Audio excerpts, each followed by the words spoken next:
living alone is the best possible arrangement until you realize that there's no good explanation for footsteps at night.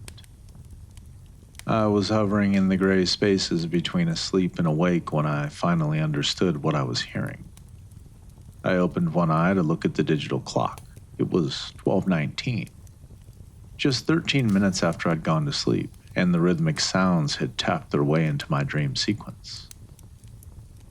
It was a friendly man knocking at my door. I could hear a thumping. And then it was the footsteps on my wooden floor. I opened the other eye and sat up. It's always difficult to untangle the sticky haze between early dreams and an empty house. I definitely heard something, right? I heard it again. I imagine that the source was holding its breath because I certainly was. I tried to make sense of my surroundings. The red glow of the digital clock was the only light. I could hardly see any of my own bedroom. It had sounded like footsteps coming from the wooden hallway floor. I still didn't dare to breathe. I was renting the entire second floor of a house, so there was no neighbor that could have been walking through the halls. Anyone treading on the wooden floor had to be in my own home, with me. Everything was now silent, and I let out a sigh. And then I heard it again. Fuck. What is that? My pulse shot up high enough to cause physical pain. My mom told me that a single woman living alone in this town was a risk. I had actually convinced myself that I was safe, and right then I blamed my mom for letting me do this. What was I supposed to do? Call the police? Only for them to not find anything? Just go back to sleep like nothing was wrong? Hell no. There was only one thing for it. I crawled out of bed, grabbed my Louisville Slugger with one hand, and plucked little Doodles off my nightstand with the other. Doodles was my stuffed dog, and he kept me safe. I took a deep breath and headed out my bedroom door. I couldn't take a flashlight with me because that would alert any potential intruders and/or monsters that I was about to discover them. I didn't think that my baseball bat looked very intimidating when paired with my long-sleeved pink silk pajamas, so I needed to keep the element of surprise on my side. Putting one bare foot in front of the other, I stalked silently through my living room, across my kitchen, and along the short hallway and poked my head into the bathroom. The bathroom is always the worst moment when checking for intruders, because Bloody Mary lives there. I looked in just far enough to see my own silhouette reflected in the dark mirror.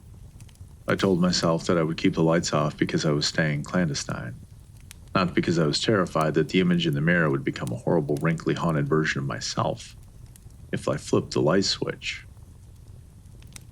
I slipped out the bathroom and into my tiny office. It was empty, of course, and that only meant one thing. I had to check the office closet. Without breathing, I stepped closer, rested a shaking hand that was still clutching Doodles on the knob, and held the bat aloft. I opened the door aghast. Nothing. Relief washed over me. Wow, I didn't even realize how much I'd let myself slip toward the teetering edge of panic until it finally abated. Whatever I'd been hearing clearly wasn't a stalker. Who knows exactly what it could have been that echoed into my room? I paused. It couldn't have come from the living room or kitchen because those were on the other side of my bedroom wall. The sound had been much closer than the office, as though it were just across from my bedroom door. Where would that place it? I walked back through the hall, kitchen, and living room. Then I turned back into the office. I stared at the walls in confusion. Why the hell was my office so small, and why hadn't I asked that until now? Too much central space carved up a rectangular floor plan. Brow furrowed, I moved back into the tiny office closet. This space should have been much bigger. Maybe it had been smaller to clear way for the central heating duct? It got really cold here in Schenectady, New York, so the house might have been built around it. A tall vent stood in the back of the closet. I latched onto it and pulled it, and it made a clang. Well, shit, there goes the subtlety. The grate had come off much more easily than I had expected it to. I kept a flashlight in the office closet, so I switched out Doodles to grab the black mag light my dad had given me when I moved out. I flicked it on and pointed it out into the drafty opening. Holy shit. There was more space in there than in my entire office. How the hell had I not noticed this? I didn't want to go in. Then I imagined spending the entire night trying to fall asleep knowing I hadn't checked inside. I crouched down, took a deep breath, and crawled in. Within one step, it had opened up enough for me to stand. I waved the flashlight around frantically, pointing the bat like a rifle, checking every corner. It was empty. My heart thrummed loud enough to alert the neighbors as I took in every detail of the room. It was unfinished and not insulated, revealing only the reverse of the drywall and bare studs as decor. A thin coating of dust covered the plywood floor, and it stunk. Something was in the corner. I pointed a trembling flashlight toward it and stepped forward. It slowly came into perfect clarity. My throat tickled with a gentle caress of pending vomit as tears crowded around my eyes. Discarded, rotting pizza crusts. Empty bottles of water. A ragged sleeping bag that clearly belonged in the trash. One greasy sock, a moldy toothbrush, and a pile of very crusty tissues. Someone had been living in my home. I shook. There was more. I slowly knelt down to pick up a stack of something that had been left by the tissues. They felt disgusting, slimy, and heavy in my hands as I lifted them up and understood what they were.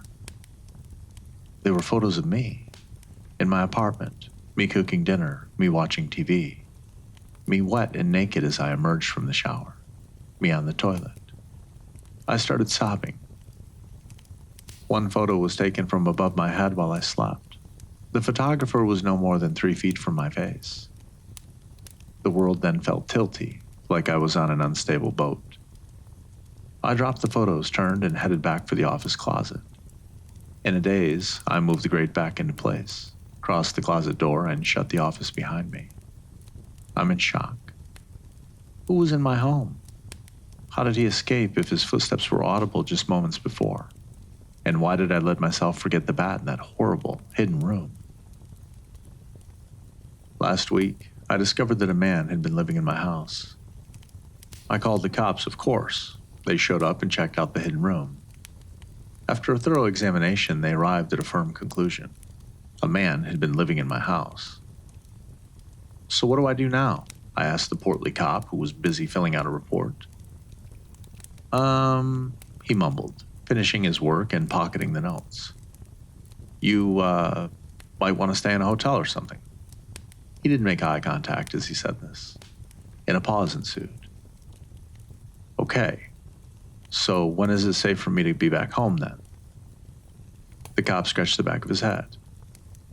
When this guy is gone, I guess. I gawked at him. Well, how will I know that happened? I wanted an answer, any answer. And he huffed. Look, I don't know. Come back when you feel it's safe to come back. He put his hands on his ample hips. You're saying that you have no idea who this guy is? I narrowed my eyes. No, and I think I answered that question already, every single time you asked it. He glared at me from the corner of his eye. Well, what do you want us to do? Arrest someone who isn't here? They left shortly after. I couldn't really afford an indefinite stay at a hotel. Being new to town, I didn't have any friends, and I wasn't likely to make any by calling casual work acquaintances in the middle of the night to request a slumber party. I could move, but that would take weeks of preparation, and my plans would be very obvious to a stalker inside my house. So I went back to bed, and I didn't sleep that night. For the next week, I kept my Louisville Slugger on one side of my bed and little Doodles on the other. Doodles is my stuffed dog. I considered buying a gun. I quickly realized, however, that people are very misinformed about firearms. I wasn't going to turn into She-Rambo by purchasing a pistol from Walmart, and I truly didn't think I had it in me to end another person's life. So I waited for the cops, who promised to keep an eye out and call me if anything came up. They never called. Do you want to know how to dream about stalkers all night? Have one show up in a secret room in your house. That shit will haunt every sleeping and waking moment. I finally cracked. My mom said this city was too dangerous for a single woman to live alone. I hadn't told her about the secret room. She'd certainly freak out, but ultimately wouldn't have had any more solutions than the cops did. Well, she might tell me to come home and live in my childhood bedroom for the rest of my life, but that wasn't an option for me. Regardless, it was time to accept defeat and tell her that she'd been right. "Hi, Mom. Can I talk to Dad?" I said as soon as she picked up the phone. "What's up, Olivia?" my dad asked as he whisked onto the line.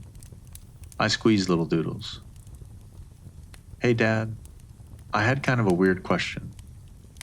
So, how you found this apartment? You said it was a friend of yours who gave you the info?" Several seconds of clicking interrupted his response. "Does that make sense?" he asked after the line cleared. No. I actually didn't get any of that. It's just that this place is..." And the clicking cut me off. "Dad, there's something wrong with the connection."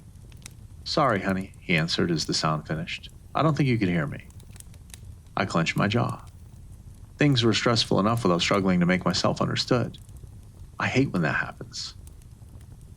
"So, something came up I need to talk to you about. Can you hear me okay?" More silence, then interspersed clicking. "Dad, should I text you instead?" "No," his voice came through. "No, just listen." My stomach felt like cold clay. "I'm listening, Dad." More clicks. "Dad, I'm having a hard time hearing you. I can call you back later." His voice was coming through in bursts. One brief moment of clarity shined through. "Love you, Olivia. Talk to you soon." And I hung up the phone. Then I laid back on the bed, clutching doodles tight. And then I finally admitted it to myself. I was alone. I was terrified. And I missed my parents. I closed my eyes and curled into the fetal position. I then opened one eye. The clicking had been regular enough for me to memorize it. Maybe a ham radio was interfering with the frequency? Did I know what a ham radio or frequency were? I had a thought that I wanted to dismiss, but couldn't.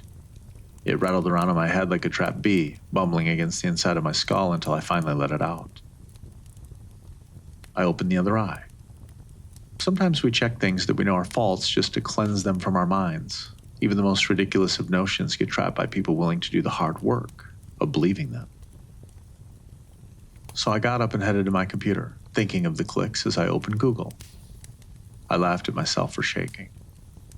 Fortunately, this would all be put to rest in just a second. Short, long, short. Pause. Short, short, long. Pause. Long, short. And repeat. My internet was slow. What was it called? Mourning sequence? No, that was stupid. Morse sequence, that was it. A quick search revealed Morse code. I looked up the different letters and grabbed a pencil. And to my surprise, the cycle actually translated. Surprise became unease, and unease turned to reaching for little doodles and the Louisville Slugger with the same shaking hand. The same 3 letters had been coming through, over and over, from my father's phone. Run. Have you ever felt time turn sideways? That's what happened when I realized my father had been telling me to run from my home. My grandmother's desk clock ticked softly. Little Doodles, my stuffed dog, gave me an unbroken gaze. Everything looked peaceful. But a hurricane was tearing its way through my head. Each second felt too fast. I was frozen in place and horrified that an all-out sprint would be insufficient. I stared at the clock. How could it have the audacity to be so calm? A door creaked behind me and I was flying. I grabbed my cell and pocketed it, plucked Doodles from the bed and grabbed the Louisville Slugger, and threw on my slippers, assuming that I had no time to change out of my pajamas. I ran for the front door as the hinge continued to squeak, using the moonlight to dodge the furniture in my living room as I was sure, was I, that a man moaned behind me. I fumbled with the knob, pulled, hit resistance, whimpered, closed it, carefully slid open the chain lock with shaking fingers. fought an uncooperative deadbolt, opened the door successfully, and ran into the night. Then I got to the sidewalk and stopped. What the fuck do I do now? What happens next? I took stock of the situation. It was the middle of the night as I stood on an empty street and shivered. I had no car, no money, no friends in town, and I left my wallet inside. I must have looked quite the sight. The pink silk long-sleeve pajamas provided minimal intimidation or protection. My slippers, which were oversized fluffy comfort novelties shaped like stuffed sloths, weren't meant for outdoor use or adults in general. I held Doodles in one hand and the Louisville Slugger in the other. Some moments exist only to remind us that we don't have our shit together and that fate thinks it's just funny as hell.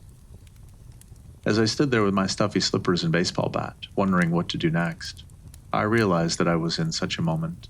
My head spun. Should I call my dad back? No, he was clearly not free to talk. If I did anything to indicate that I'd heard this Morse code message, the person silencing him might... I didn't want to think about that. I told myself that my mom and dad were perfectly fine and that no one was hiding in the dark, waiting to kill them. I told myself the same message. The concept was too absurd. There was no way that someone could be hurting my parents to get to me, right?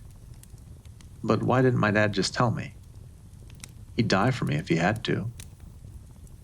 Faint electric chills ran along my back as I realized that he must have believed I was in immediate danger. He wouldn't hide the truth to protect himself. But he would do it for my sake. I was sure of it. I looked up at my home. The house glared back at me, its door open, inviting me back inside like I was just the right size for its sudden appetite. I hadn't left any lights on. The empty house felt so alone. Then one light flicked on the top floor. My chest froze in terror. The empty house had felt so alone. I pulled out my phone. My thumb shook too much to make the call. I hit 912, 941, 1913, and several other failed attempts before finally calming myself enough to get through. 911, what's the nature of your emergency? There's a man in my house. You sent an officer to check it out a few days ago, and I think he's back. Okay, I'm relaying that information now. What's your name and address? I gave it to him and waited, staring at the streetlight. The night was cold, and I didn't move. I didn't want to be there, but I had nowhere to go. Olivia, you said that an officer came out to meet you last week? Yes, I answered, barely able to control my own voice. Yes, he said to reach out if the guy came back, and he's here. 2 seconds of silence dripped down my mind like a dolly clock. Are you in a safe location? I focused on my breathing now. Yes. I don't know. I might not be. The tears then began. Olivia, I need you to listen to me. Where are you now? The dispatcher said. I breathed out slowly. I'm standing outside my house. I'm afraid to go back in. Something's going on with my dad, I think. What day did you say an officer came by? What did he talk to you about? My neck burned in frustration. I don't know. It was last week sometime. I also answered a lot of questions they didn't... Look, I'm not really wanting to talk about this. I just want to know when the cops are going to get here. I'm sorry, Olivia, but this is really important, and we're dealing with everything the best that we can. An officer is on the way right now to meet you, but you need to listen to me very carefully, okay? I tried to calm myself by gripping the bat tighter. Okay. I'm okay. I can do that. Olivia, we didn't send an officer to meet you last week. My thoughts then ground to a halt as I tried to make sense of the senseless. What? No, he was here for a while. I've been checking the records through and through. No officer responded to your residence at any point in the last 6 months. And there's no indication that a call from this phone ever came into our database. The burn in my neck pushed through to my hair. No, that doesn't make any sense. Look, I promise you he was here. I hear what you're saying, which is why I've been checking this entire time. And I'm sure of it. There was no officer at your house last week. The heat moved into my eyes as tears poured freely. I don't understand. What are you saying? What I'm saying, Olivia, he explained with chilling calm, is that if a man did come into your home last week, I can promise you that he was not a real police officer. I was standing alone on a dark street in the middle of the night, wearing only my pink-soaked pajamas and stuffy sloth slippers, holding a Louisville Slugger in one hand and Doodles in the other, when my world turned upside down. Okay, so you're saying, I mumbled, the words violating my throat like sandpaper, that a man pretended to be a cop when he came into my house last week? The phone clicked momentarily before the 911 operator's voice muffled the sound. That's what I'm saying, Olivia. Exactly that. And that there's no police record of the man either who's been living in the hidden room in my house? I've been sleeping there for like a week, assuming the cops were keeping an eye on me while he was... I dry heaved before catching my breath again. While he was adding to his pile of crusty tissues. I wobbled and nearly fell onto the grass. And he's probably watching me right now because I just saw a light turn on in my house while I'm standing outside. He cleared his throat. Do you live alone, Olivia? I nodded before realizing that he couldn't see me. My brain felt like it was spit roasting 3 feet above my hair. Yeah, I'm alone. Or I thought I was. Okay, he responded quickly. We have a car heading out to pick you up right now. Just stay where you are. Your house number is 1913, correct? The first sense of relief washed through me. I relaxed my grip on the bat, but it felt distant, like I was watching someone else's arm. Yeah, that's right. I'm here now. Please hurry. We are hurrying. Just don't go anywhere, okay? And now even he sounded slightly on edge. Would it be a good idea for me to move away from the house? I'm pretty sure he's inside. No, he interrupted. We need you to stay where we can find you. Oh, okay. I felt lightheaded now. Okay, I'll stay right here. Calmness slowly pulled my brain back down to earth, reeling it in like a gently tethered balloon. Strange as this was, we were going to straighten it out. I didn't know what was going on, but holy shit, thank every one of Zeus's nipples that it hadn't been too late. I'd been so sure that the cop was real. It chilled me to the liver when I considered just how convincing he'd been. The man last week had played it so calm, like he didn't actually even give a shit. How was I supposed to recognize a fake cop when I met him? My breath stopped. Not metaphorically. I actually ceased breathing from fear. Olivia, can you hear me? How was I supposed to know which was fake and which was real? The car is almost there, Olivia. All I knew is that one of the two had mostly ignored me, while the other was contacting me through a phone immediately after my dad had used that phone to tell me to run. And that message had been coded, because he clearly thought that someone was listening in. Headlights appeared at the end of my street, and the car raced towards me. Nobody else was around. I lowered a shaking hand, holding the phone by my side. The car screeched to a halt directly in front of me, and I breathed. It was a cop car. Well, that can't be faked, can it? It would be much easier to pull together an imposter's uniform than to steal a police cruiser. This person had to be the legit one. I relaxed a little. A tall, thin man hopped out of the driver's seat, and he too was dressed like a cop. I made a split decision. Who to trust? The lazy cop who did nothing to help me, or the one connected to a 911 service and driving an authentic car?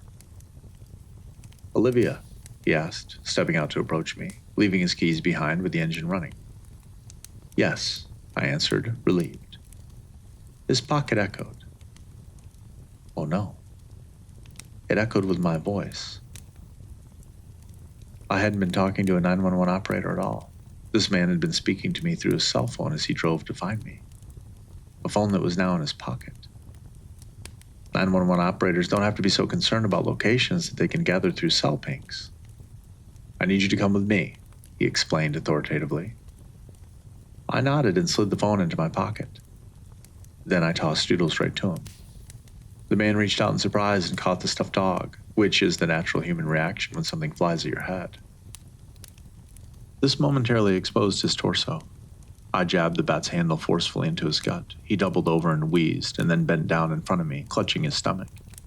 It was the perfect angle for me to bring the Louisville slugger down on his skull. It sounded like a hammer made of fingernails carving a frozen, dusty chalkboard. He collapsed, and I stepped over him. My hand was on the door's handle when I stopped cold. Turning around, I could see that he was still conscious, but writhing in pain on the ground. I quickly moved back to him, hoping the sloth slippers muffled my footsteps. Raising the bat high, I bent down and snatched Doodles from his chest. "Thanks," I whispered to the stuffed dog. Then I reached for the police car's open door, threw Doodles and the bat onto the seat next to mine, shut it behind me, and threw it in drive. Damn, cop cars are powerful. I spun an erratic 180 before punching the gas and heading down the street. I glanced at the rearview mirror just before turning the corner. The man laid, unmoving, beneath the streetlight. I let out a deep, shuddering sigh of relief. "Hello, Olivia," a voice came from the back seat. Shitting a brick is supposed to epitomize the height of fear, but that's entirely wrong. And that's exactly what it felt like to hear a voice from the back seat of a stolen police cruiser after I'd taken a bat to its former owner's head. "Hello, Olivia," the man crooned from behind me. "It wasn't very nice to beat Otis unconscious." I froze. Don't tense up, little girl. You might do something you regret. Why don't you slowly find a place to park so we can have a nice chat? My dad used to call me a Tasmanian devil when I was little because I could get so wound up that my thoughts and hyperactive energy would spin beyond my control. I felt that now, as my brain swirled faster and faster, until I could sense nothing but a cloud of dust. My body seemed to move of its own accord. Distantly, I knew that I was driving to the top of a nearby rise in the road. Perhaps I was seeking out a pleasant view for when the end came. "Olivia, pull over," the man ordered aggressively. I knew that I would obey in short time. He didn't appear to realize the same thing as he shuffled anxiously behind me. I turned a corner and ascended the soft hill. The car squeaked as I pulled to the side of the road. I kept my foot pressed firmly on the brake, leaving the engine running. When he spoke again, the calm confidence had ebbed. "Finally," he heaved. "Okay, the bat. It goes out the window, now." How to play that gamble? It was my only weapon. But if he had a gun pointed at me, holding it would do no good. In the case he was bluffing, though, I'd be losing the only thing that kept me safe. Look at this picture, Olivia. Every individual vertebrae squirmed at a slightly different angle. I didn't want to see his photo, but had no power to stop myself from turning around and checking it. The man held his cell phone against the metal mesh partition that separated the front seat from the back. His screen shined brightly enough to keep his face obscured. Everything else dimmed from my sight as I took in the image. I'd never seen my dad looking so afraid. "What?" My voice fizzled like air from a deflating balloon. "What are you going to do to him?" "Well, it's not up to me. Throw the bat outside right now, or you'll never outlive the guilt knowing we hurt him because of your disobedience." I opened the door a crack and chucked the Louisville slugger out, sending Lil Doodles with it for good measure. "Stupid girl. You need to know something now, Olivia." The burning edge of a panic attack danced just in front of me, playfully hinting that it was ready to light the spark of a complete Tasmanian meltdown. But it stayed just beyond arm's reach. "I already know two things," I answered. My voice sounded like it was coming from underwater. "The first is that you're a fucking asshole." "Olivia," he stuttered, taken aback. Those are foolish words." "And the second," I pressed, "is that this appears to be a real cop car, which means the metal partition is solid, and you can't unlock the doors from inside of the back seat." I yanked the stick into neutral as I rolled toward the ajar door, tumbling gently onto the asphalt. The car moved as soon as I released the brake. I looked up to see the back wheel barreling down on my shoulder. I rolled away just as the tire pinched the edge of my pink silk pajamas. And then I breathed again, scooping up Doodles and the Louisville Slugger. I stood and watched the police car accelerate down the ravine at the bottom of the hill I'd chosen. It was a high-quality police car, too. I couldn't even hear him scream. But no automobile can survive even one drop off a 91-foot cliff. 3 seconds later, the taillights disappeared into darkness. Movies would have us believe that every minor accident ends with a major explosion, but all I heard was the soft crumple of metal reverberating. Any doubt of the man's survival was answered with quickly growing flames that danced on the underside of the tree leaves high above. I didn't know what to feel, so I couldn't process it. I slipped Doodles into my pocket and squeezed him tight. My mind was, in all probability, breaking in that moment. The only thing I could process was the lone, unarguable truth. It was too much. I swayed. If I could balance, that would be enough. If I could balance and not vomit, it would be a challenge, but if that were possible, I could focus on saving my dad. I vomited, and then I finished, and I stood again. And nothing had changed. I still had to get home to my parents. No one was going to take me there. So I stepped forward. And that's when 2 men tackled me from behind. There was no contest this time as the bat flew from my hand and they slammed me to the pavement. I understood nothing but pain and dizziness as I landed on my shoulder and temple. They bound my hands and my feet before squeezing me so tight that I could hardly breathe. Now, panic decided to stroll into town, wrapping spindly fingers around my throat as each breath pushed me further from calm. Now the adrenaline took over while I couldn't move my limbs, and now I felt weak, as 2 significantly stronger men threw all their effort into squishing my 100-pound body while they hauled me to a car's open trunk. There was no resistance. I couldn't fight back against them any more than I could lift a house. The only thing left was to absorb pain as they tossed me into the trunk, and the hood closed over my head. I was fucking pissed. Yes, I was scared, confused, ashamed, violated, and unbelieving can all be added to the pile as well. But I was mostly pissed. Movies love to show heroes struggling to break free after being locked in a trunk. They might pick a lock or break through to the back seat. And let me be the first to tell you that shit doesn't work. I bounced around in pitch darkness as we drove for a small eternity. I lost my phone in the struggle and couldn't call for help or even check the time. I knew the anger wouldn't improve anything, so I squeezed little Doodles, my tiny stuffed dog, who was in my pink silk pajama pocket. I relaxed slightly. I knew that I should let the anger go. But nope. I got pissed all over again when I thought of not being pissed at the crusty tissue crew that had been hiding in my apartment. They were sick bastards through and through. There's no reason on God's green earth that a cadre of strange men should be living in my walls and tapping my phone. They deserved what they got. I considered the man I'd sent off a cliff and the other I'd bashed with the now lost Louisville Slugger. The thoughts chilled and stilled me, but I didn't panic. I was still angry. We're going to open the trunk. If you resist, we'll shut you back inside and burn you alive, just like you did to Oscar. Capiche? I didn't know if I was waking up. I had no recollection of the car stopping. The cramped trunk ride had separated my body and mind from one another. I simply lacked the wherewithal to attempt any resistance, and I was cognizant enough to realize that attacking the men with nothing but stuffy sloth slippers was a fool's errand. Yeah, I mumbled. Movies also like to depict a hero delivering a brilliant zinger at just the right moment, which is also nonsense.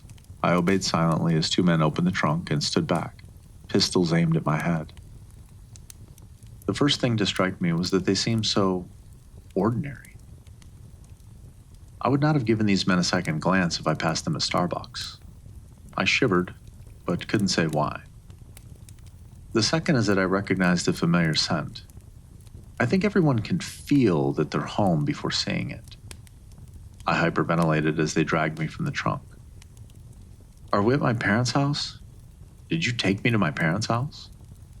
The pistol whip was very loud. I knew only aggressive pain as they dragged me inside by my hair, wanting just a moment to catch my breath and sob out the hurt, but they kept me moving, head down in blinding agony. I cried out as they threw me on the floor, where I could finally writhe in pain undisturbed. Warm, wet sickness coated my fingers as I clutched my scalp. Olivia! I'd never heard my father truly, honestly panicked. That type of fear has no comparison. Once our parents are genuinely petrified, no basis of order is left in the world. Dad? I whispered, crawling toward his voice. They hurt me, Dad. My prodding hand found his leg. I laid my head down on his jean-clad lap and held still, and he didn't react. Blearily, I propped myself up on shaking palms and opened my eyes. The sight before me was blurry but unambiguous. Dad's arms were handcuffed to the radiator behind his back. What did they do to you? I gasped, head splitting in pain, as I reached for his wrists. It's far enough, Olivia, one man said. I froze, and then slowly I turned around. You know what? I mumbled. You're a real asshole. There's no reason to bring her into this, my dad pleaded. His voice shook with controlled panic. I'm not going anywhere. You can let her go, and nothing's going to change. The man sighed. You're not going to help us get what we need. My dad cried. My dad actually cried. I had never heard him cry before. I don't know what you're talking about, he finished. The air hung thick. The acute pain in my skull slowly dimmed as the room became more focused. We were in the kitchen. The man blocked out our only exit. His companion hung back, looking nervous. The first man, a thin grayish wallflower, was the only one who had spoken. A red streak reached across the butt of his gun. He must have been the one who hit me. Why? What reason could these freaks possibly have for tormenting my family? We didn't have any money. My parents were boring people who drove a beige Volvo. I leaned toward my dad as the thin man retreated to whisper with the other kidnapper. Dad, what are they doing? There's a button at the back of the cupboard where we keep the pots and pans. It opens a trapdoor in the middle of the kitchen floor. It used to be a wine cellar, but now it's a panic room that resists heat and shock. My thoughts snapped into focus as I became consumed with the all-encompassing desire to know precisely what the fuck he was talking about. He then gave me a knowing look, and I was silent. Look, thin man said, approaching us once more. You know the stakes. It's over. Are you really going to do this? I wanted to scream, to run, to fillet this asshole and feed it to walruses while I cried for 1,153 minutes and squeezed doodles while my dad stroked my hair. Instead, I looked up at my father's eyes and tried to remember everything about him that made me happy. That was impossible, though. He was miserable and afraid, which blocked out all the other thoughts. Okay, the man raised his pistol now. Wait, I struggled for balance. And then I heard the bang. The sound hurt my ears. I turned around to see my dad's face twisted in pure agony as the blood poured from the middle of his stomach. The man who had shot my father in the stomach walked calmly out of the room. Movies love to depict heroic gunshot deaths, but this was a mess. I pressed my hand against his abdomen as dark blood and hot intestines squished between my fingers. My dad struggled to articulate words that were interrupted by blood vomit. I spoke with detached shock, knowing that I had to act fast. I thought of the last things I wanted to say to him. It's a lot of pressure for 5 seconds. I'm sorry for all the times I was terrible. And a little shit. You were my little shit, he gasped. Now listen carefully. He was coughing blood now. The men have gone upstairs to my office. You need to push the button on the back of the cupboard and hide in the shelter below the floor. His face was turning very gray now. There are 2 levers on the wall. The left one closes the hatch above you. He mumbled. And then he was silent. And the other, I whispered. It will quickly incinerate the house.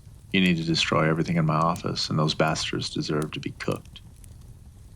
I nodded because I had no idea what else to do.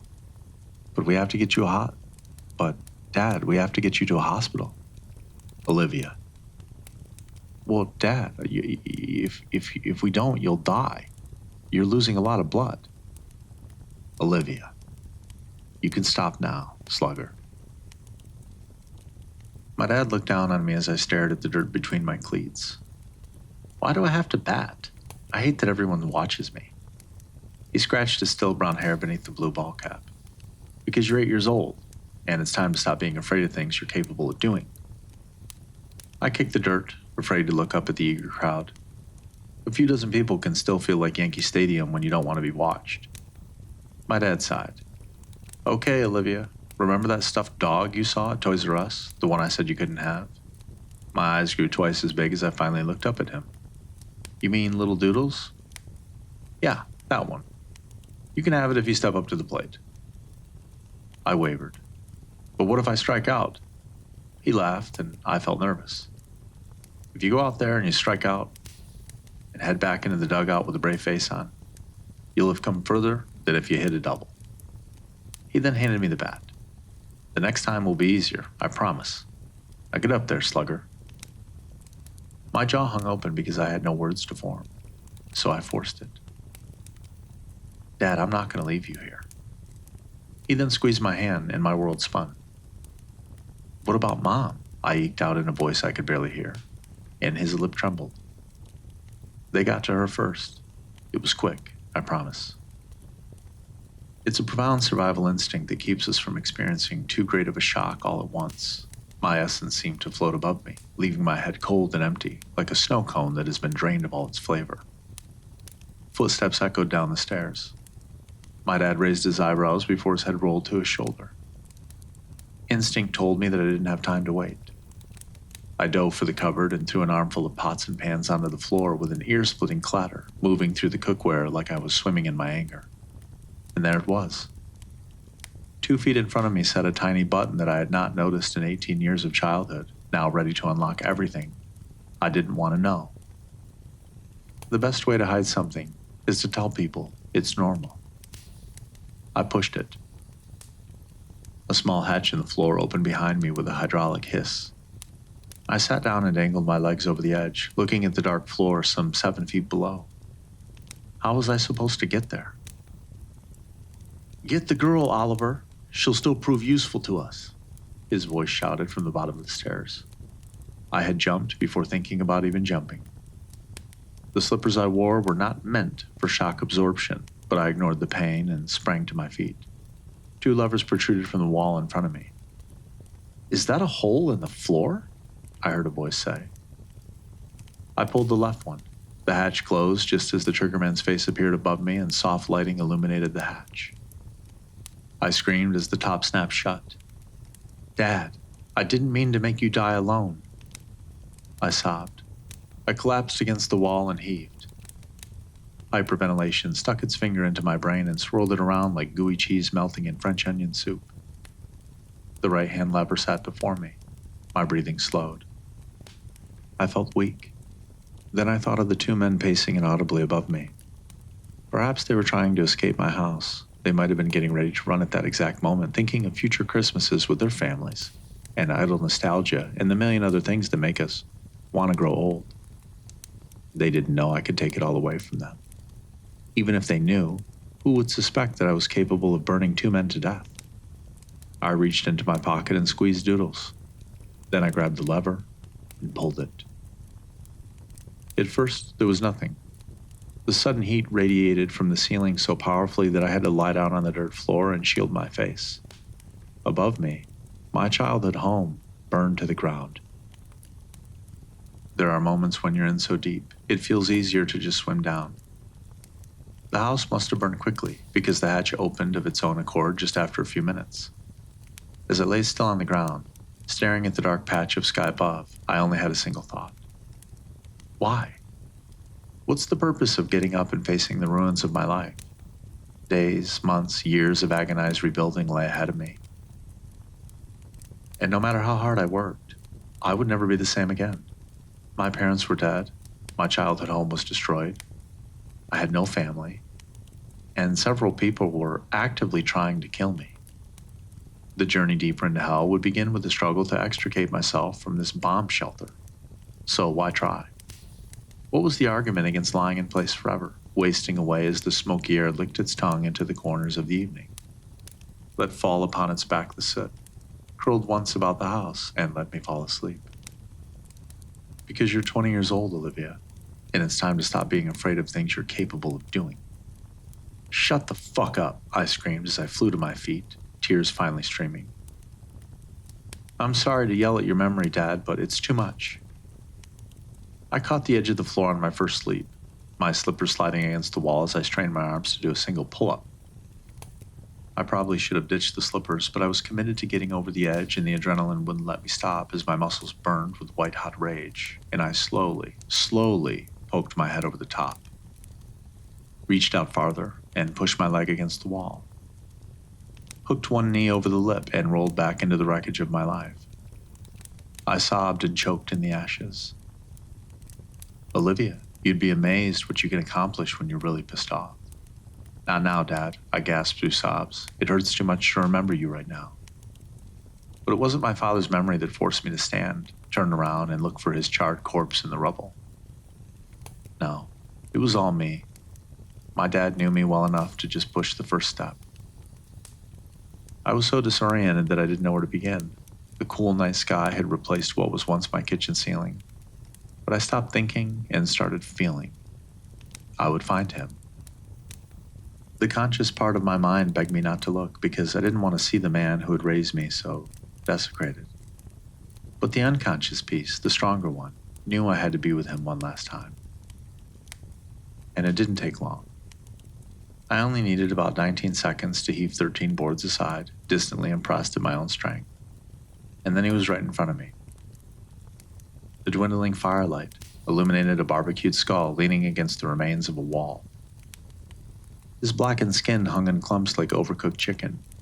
Both eyes were gone, but a single patch of intact flesh on his jaw still had a few burnt whiskers. Through a gap of skin that used to be his cheek, I could see his gold fillings, shiny and clean. I knelt down and touched his skull.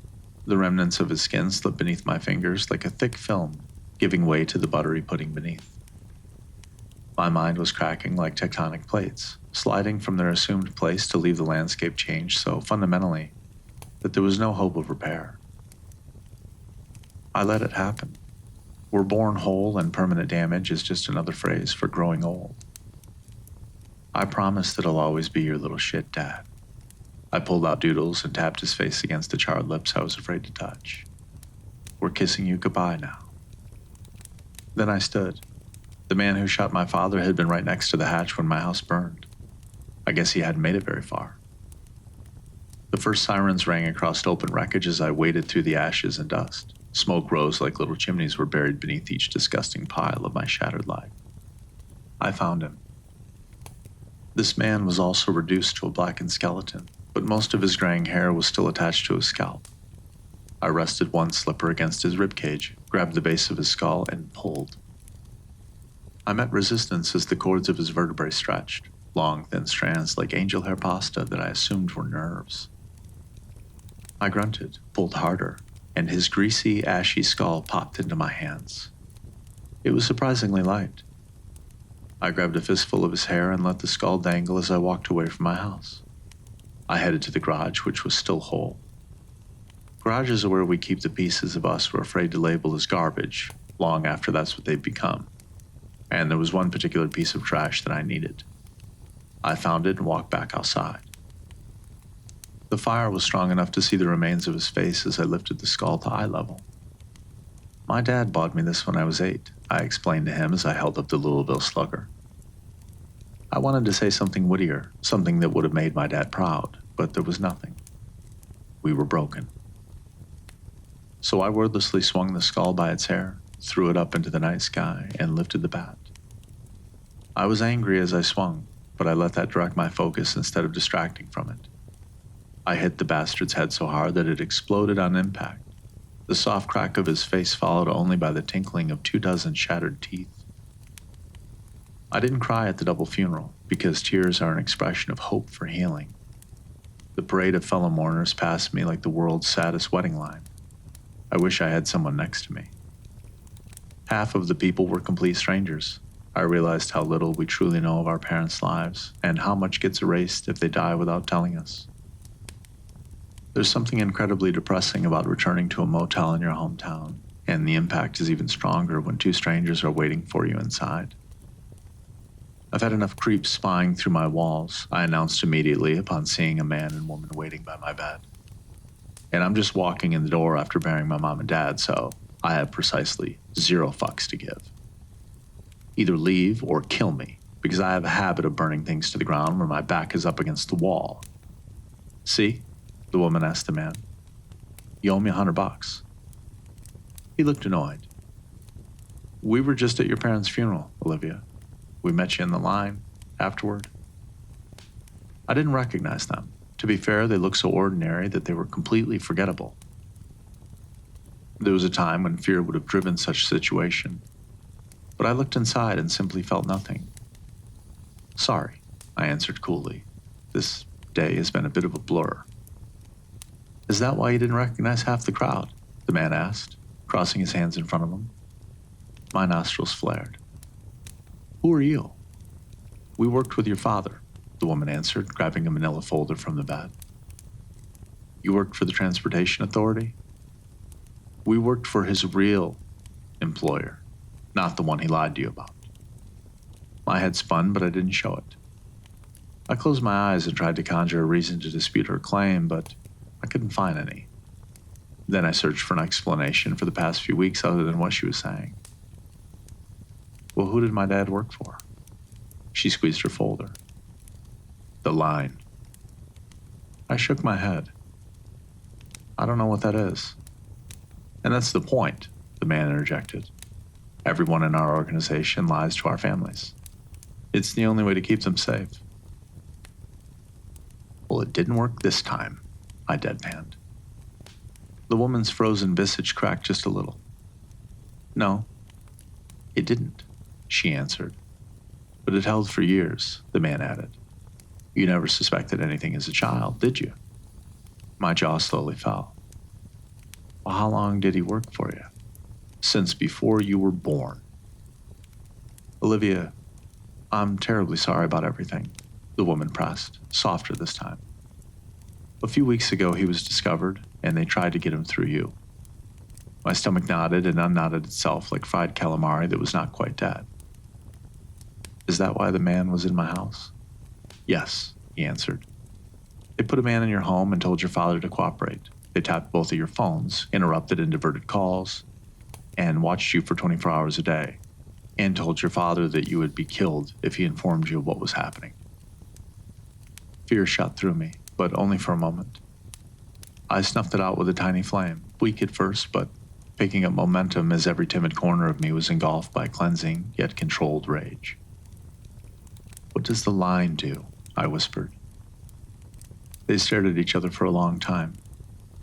Whatever agreement they reached was silent, and then the woman turned to me, her lips white. We exist because someone has to keep Delora in line. I shook my head. It's something you can either know everything or nothing about, the man answered. She took a deep breath before speaking again. You're young, which is important, and so I'm sorry, but you have minimal family connections now, which is an asset. Yet you still have a close emotional connection to our organization, the man added. Most importantly, the woman continued, her lips growing ever thinner, you've proven yourself in the field, and you're very, very motivated. I folded my arms. I've proven myself in the field? The man's eyebrows pushed into his scalp. You killed 4 men that night, Olivia. 1 with a bat, and 2 different fires killed 3 men, she went on. We're very selective, the man said gently. A trial by fire is a rare circumstance that elicits great attention. I pressed my palms against my eyes until tiny, colorful fireworks were all I could see. What the fuck is it that you people do? I yelled, dropping my hands to my sides. She stepped forward and handed me a folder. You can find out the answers if you want to. I opened the folder and looked over the first page. Every prospect has a code name, he explained. I ran my fingers across the word. Who chose Slugger? I asked quietly. The man squeezed his wrist. Once you start getting the answers, Olivia, there's no going back. Ever. I snapped the folder shut. Are you fucking kidding me? I shot back, grabbing doodles from my purse. I looked at each of them in turn, until both were able to meet my gaze. There's already no going back. I squeezed doodles for comfort. Now tell me, how do we get started?